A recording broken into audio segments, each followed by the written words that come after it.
come up here and we're gonna just see what's home real quick. Looks like there's several fish on that tree. So we got fish out in front of this boat.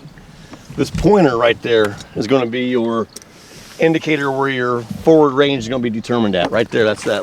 Ooh, there's a big old fish. So that's a fish 5 feet out in front of the boat. To find your bait on the screen, let's see. I'm not gonna be fishing down past 32 feet, so I'm just gonna come up and I'm gonna target about that 13 foot, 14 foot, right out in front. We're gonna show that bait going down.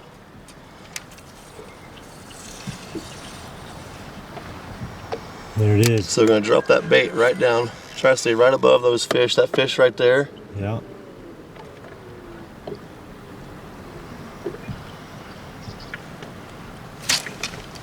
Watching come up that screen. Right there. Crappie number 1. So as you can tell, this is a female crappie because of, look at that beautiful little egg sac right there. Yeah. Now this fish has not been, you see we're in 36 feet of water right now. This fish hardly has any colorations on it. This fish has been down deep all winter, hasn't got into that lower, the shallower water column, because you can tell there's no color on this fish. It's really white down that deep colder water. We're gonna try to target these fish right here on tops of that. So just manipulate through your rod tip.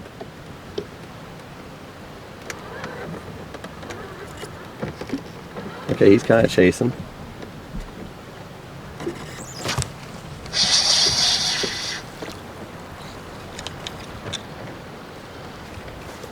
So that's good to see, get a little activity out there.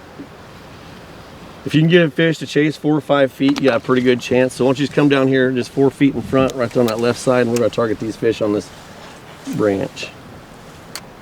If I can't get him to stop. No, he followed it.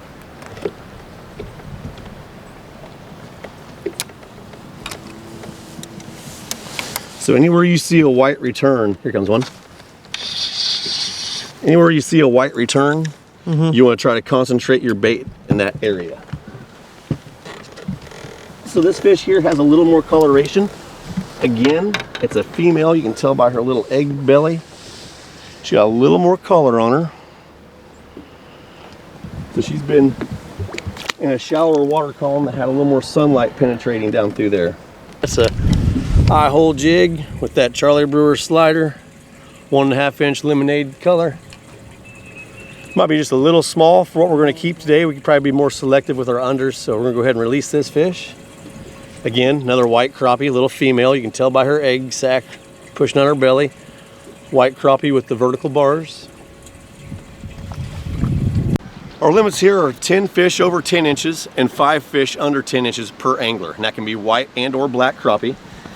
So drop down to where you can see those white returns. Here comes one.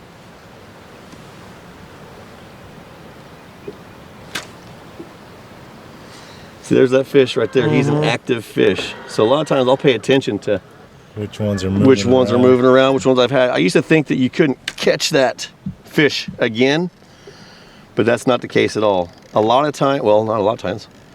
Only one time I had this happen. A client missed a fish and we had minnows that day. He missed a fish and about 10 seconds later, I was right next to him. I caught one. We brought that fish in, it spit my client's minnow out, had my minnow and my jig in its mouth still, and it was about a 6-inch crappie. So another thing to do when we got this GARMIN live scope is, we know the fish, there you go. You know that the fish are gonna be from 12 to 14 feet. We see them on the GARMIN. We're in that water column, and that's all you need to focus about. You know, just be ready.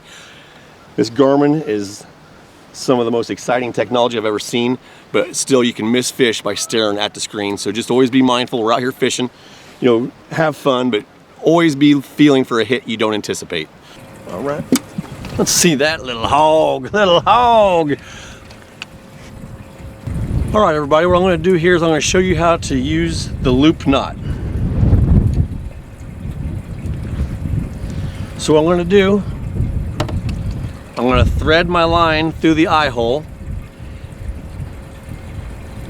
and And I'm going to go ahead and bring it out about 10 to 12 inches, especially the newer this is to you. Always allow yourself plenty of line. And then the more you do it, the more comfortable you'll get. So again, I'm going to run my string through the eyelet. Give myself about a 10 to 12 inch tag line.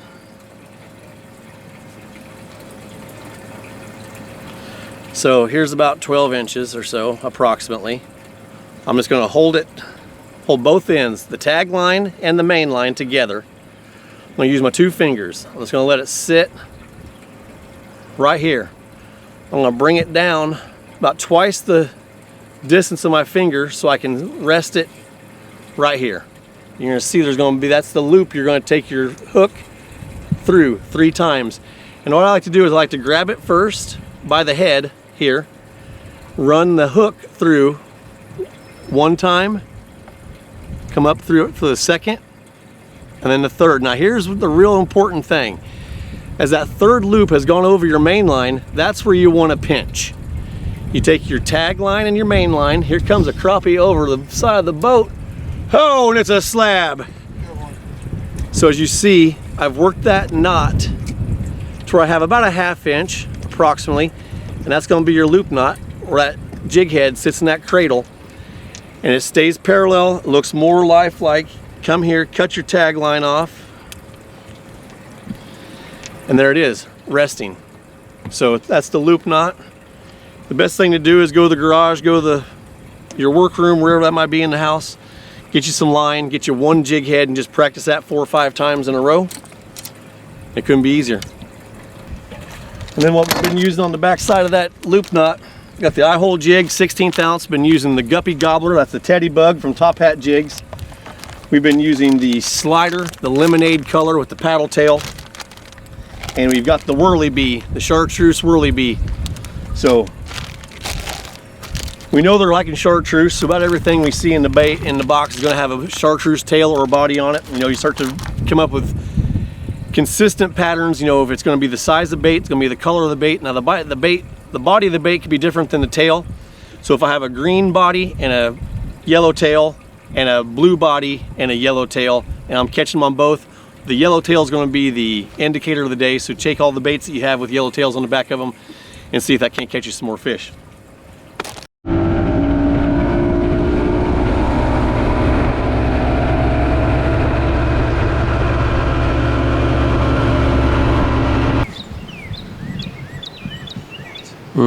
There he is. I love it.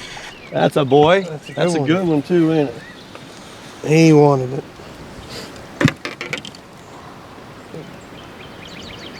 Good job, boss. Good job, boss. Another female crappie. Oh, here comes one right to you. Say.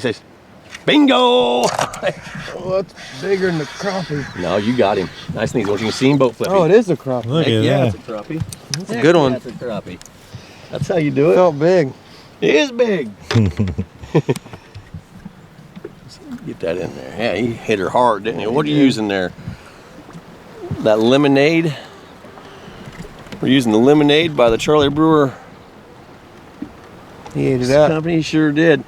Now today's pull that we're going to be starting out with is the Epic 8 from Power Crappie LLC. It's a Todd Huckabee signature series, 8-foot pole, 2-piece. You just watch that thing bend over, this nice 10 3/4 inch crappie. Unbelievable sensitivity. We're going to get on here. We're going to catch some more of these fish on tops of these structures. That's where we're going to have our most luck, in these standing timbers.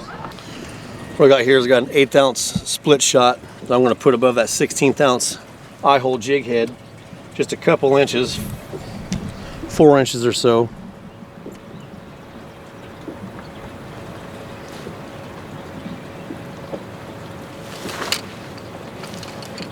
Make sure it doesn't move whenever you put it down. So that's just going to be a double return on there so I can find my bait on my live scope screen easier. Got the water temperature right now at 55 degrees, 55.4. Should be warming up as the day goes on. We had a full moon last night. We had that super pink moon. It was actually fantastic to see that thing. But as we know, the crappie, they are diurnal, meaning they feed in low light conditions and at night, and during that full moon they're going to be coming into those beds. And that's why we started out here a little deeper. We're gonna just cruise up this a little bit, and then we're gonna go cast some nice shallow shorelines. Now look at all those crappie just out there. They're in big schools and they're just roaming around right now. There you come, right in there.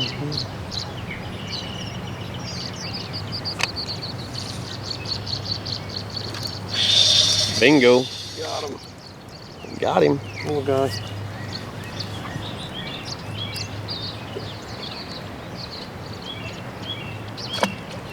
So when we're dead sticking this Eyehole jig, we put our crappie niblets inside of it.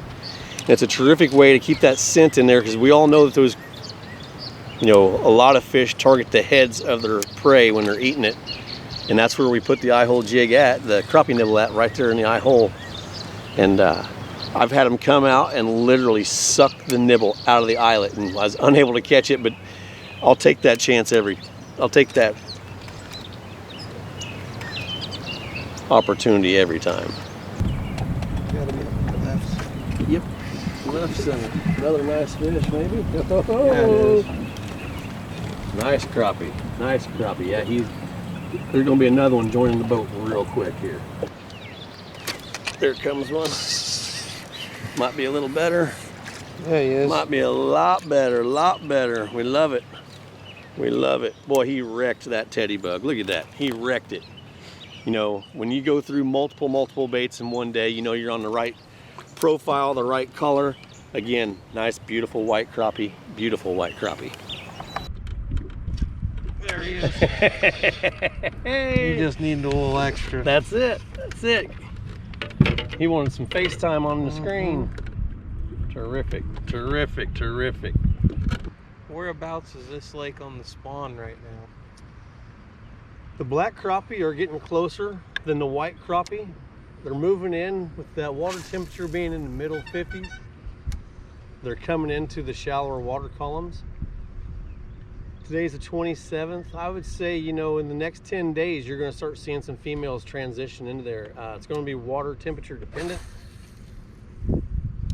But when you can get anything, the first number is a 6 when it comes to water temperature during this time. You can really think about having females coming into the beds. Going real shallow. Real shallow.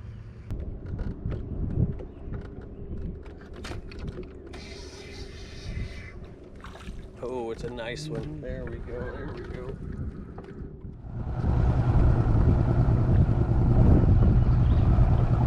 How we doing, everybody? Matt England from England Expeditions out here doing some dead sticking off of the pendulum toss technique. Now what I'm talking about, I like to throw my bait out there, have it swing in through the different water columns to a resting position. That's called the dead sticking. It's one of our nice female crappie here from Lake Shelbyville. Boat flipped that baby with that Epic 8 from the Power Crappie LLC Todd Huckabee series. Had that had the Eyehole jig and that top hat guppy gobbler with the teddy bug. Yeah, oh, Drew, right on you. Oh, come on, be big. Oh, he felt big. He felt and looked big, man. He's shining in there. No doubt. Everything. Yep. Sorry about that. Brought him in anyways. What number is that? I think is that 10? That's 10. 10. You pull a double? This is a lot bigger than that. Size matters on Lake Shelbyville.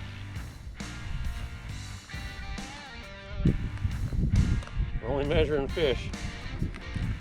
Nobody gets embarrassed here today. Same with the guide. Look at that. Good looking little fish right there. I think we can probably just go ahead and let both of these go, don't you? Do a double release there.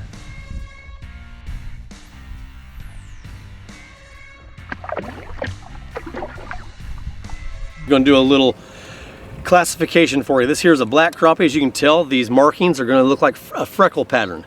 And again, that's the white crappie with these lateral lines going straight up and down. So look at the one, black crappie, white crappie, kind of a freckle pattern. versus the bars. So we're gonna go ahead and put that back in. We got dinner plans for him. Got him. Got him. Going back. There we go.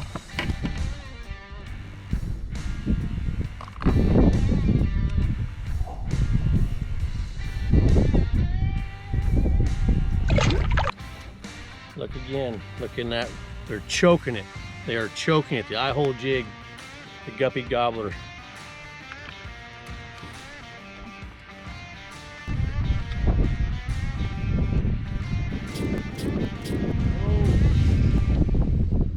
Nothing better than catching a crappie. Nothing better.